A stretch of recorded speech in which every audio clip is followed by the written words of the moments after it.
Longplay 4K Review, BattleStrike The Road to Berlin. Do you know what happens to Call of Duty and Medal of Honor heroes who lost their legs in the war? They end up in a military hospital called BattleStrike, The Road to Berlin, where the kind-hearted healers from City Interactive teach them to fight with 2 hands and a pair of eyes. Agree, not so great system requirements. Leaving the second year of BattleStrike is a mediocre military field shooting gallery, whose participants are spared from the necessity to stomp their feet and sit behind stationary guns for missions on end. The whole gameplay here is reduced to aiming with the mouse and shooting. The only good thing is that we will be able to fly an airplane, an anti-aircraft gun, a machine gun, and many other things. So, during 16 missions, in winter and summer, on the ground and in the seventh sky, in a clear field and on the ruins of Berlin, nostalgia for the Second World War from City Interactive will get you everywhere. And it is not clear whether to rejoice or to command game over. The bewilderment comes after getting acquainted with the first mission, where you have to shoot the enemies diving on our bomber from an unidentified machine gun. It's almost a quote from Call of Duty, but it's of little use. The drive is lacking. Everything seems to be fine, the graphics is quite good, and there are a lot of enemies, and sound effects are not pumped up, and the ammunition was given so much that there is enough for all enemies, and there will be enough for souvenirs.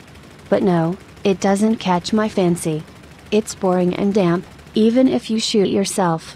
If it were 2 people, but on some Xbox. The second mission, where the battle is depicted even sloppier and more comical than in a second-rate war movie, does not make any impression.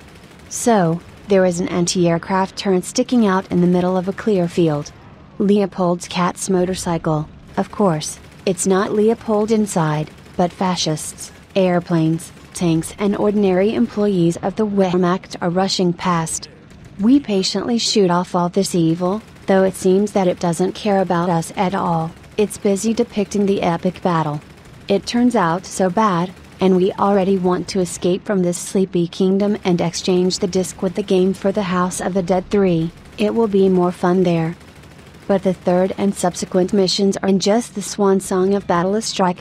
Lively, tense, with fire and God's spark, you can't characterize the gameplay in any other way. Here we control an airplane, which in the company of a couple of dozens of enemies and allies hangs in the air like a fish on a hook.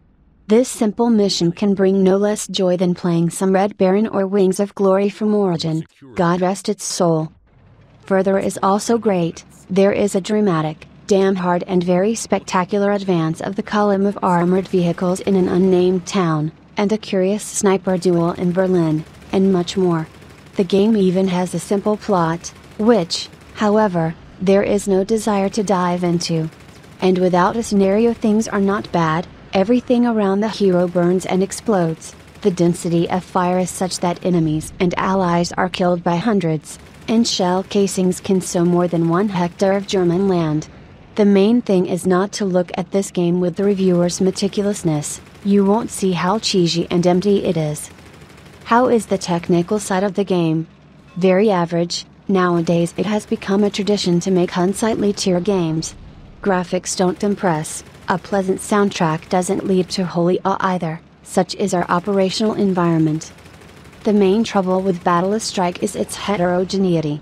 Yes, at a certain point the gameplay is so exciting that you literally switch off from life for a few hours. But to get to this certain moment you have to endure a couple of amazingly boring initial missions, and not all heroes of the virtual World War II are capable of it.